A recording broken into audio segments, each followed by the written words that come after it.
Atención, tiro libre por la banda izquierda para el equipo visitante. Se viene el equipo de Mitre. Al ataque puede venir aquí el primer gol. Si tiene alguna jugada preparada, el equipo de Bartolomé Mitre se viene al ataque. Ya estamos por terminar el primer tiempo. Van 45 y medio, 45-50 de este primer tiempo. Tiro libre para el equipo visitante. Atención, tira Esquivel, le pegó. ¡Gol!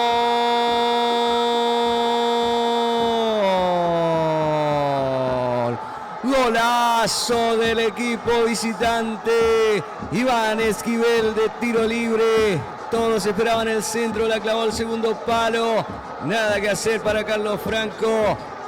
Mitre 1, Guaraní 0. Iván Esquivel a los 46 minutos del primer tiempo.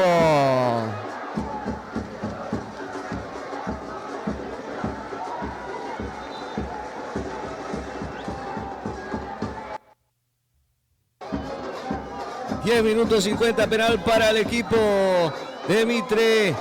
Esto puede ampliar la ventaja en favor del equipo visitante. Muy importante sacar una buena diferencia de goles para lo que será el partido de vuelta.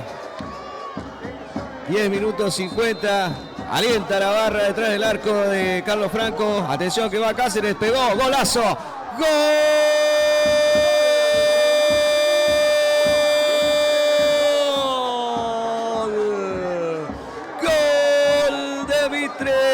Julio César Cáceres, penal fuerte al medio. Carlos Franco fue hacia su izquierda y con este derechazo Mitre se pone en ventaja por 2 goles. 2-0 sobre Guaraní.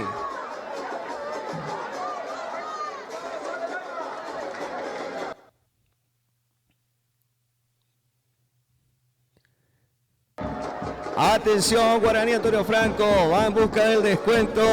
Pelota ahí en el medio, pasa para el número 7, el número 7 tira, agarra a Lucas Velázquez, gacha hacia adentro y le pega. ¡Gol!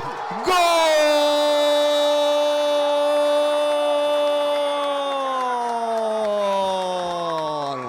Golazo de Guaraní, Antonio Franco que descuenta. Se pone lindo el partido, van 19 minutos del segundo tiempo. Lucas Velázquez, Mitre 2, Guaraní 1.